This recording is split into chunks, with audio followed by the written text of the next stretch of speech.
ক্রিকেটীয় কূটনীতিতে আমিনুল ইসলাম বুলবুলের নেতৃত্বাধীন বিসিবি ব্যর্থ হওয়ায় বোর্ডে অবস্থা এখন নড়বড়ে।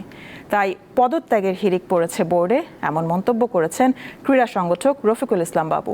এদিকে টি-20 বিশ্বকাপে বাংলাদেশি সাংবাদিকদের অ্যাক্রিডিটেশন কার্ড না পাওয়া নিয়ে আইসিসির কাছে ব্যাখ্যা চেয়েছে বিসিবি।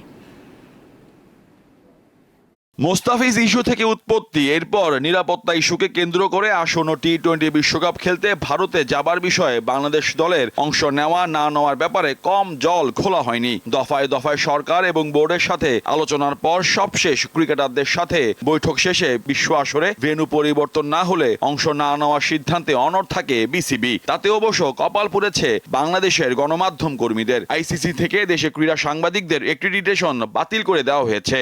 যতগুলো আমাদের ফুল কান্ট্রি আছে আইসিসি 12টা মেম্বার মধ্যে আমরা থার্ড লার্জেস্ট ভিউয়ার্স। তো আমাদের দেশ না খেললেও কিন্তু বিশ্বকাপ কিন্তু হচ্ছে এবং আমাদের গণমাধ্যম কর্মীরা হয়তো সেটা আমাদের দর্শকদের কাছে উপস্থাপন করতে পারে। আপনি জানতে চেয়েছেন কিনা আইসিসির কাছে?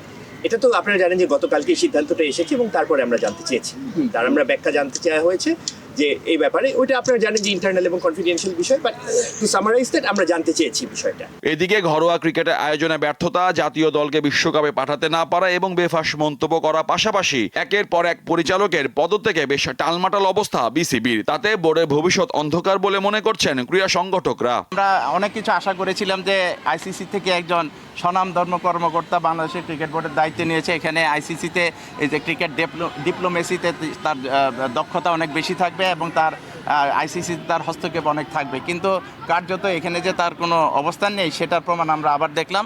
এখানে চেইন অফ কমান্ড বলে বোর্ডে কিছু নেই, তারা এক একজন এক এক কথা বলে। বাংলাদেশের ক্রিকেট আজকে তলানিতে চলে গেছে তাদের কর্মকাণ্ডের জন্য। অবৈধভাবে নির্বাচিত হলে অবৈধ সিদ্ধান্ত নিতে তারা কোনো কার্পণ্য করে না এবং তাদের কোনো গায়ে লাগছে না এসব জিনিসগুলি। এদিকে পূর্বাচলে ন্যাশনাল ক্রিকেট গ্রাউন্ডে শুরু হয়েছে 8 দলের সিসিডিএম টি-20 চ্যালেঞ্জ কাপ। আগামী 7 ফেব্রুয়ারি শেষ হবে প্রথম আসর।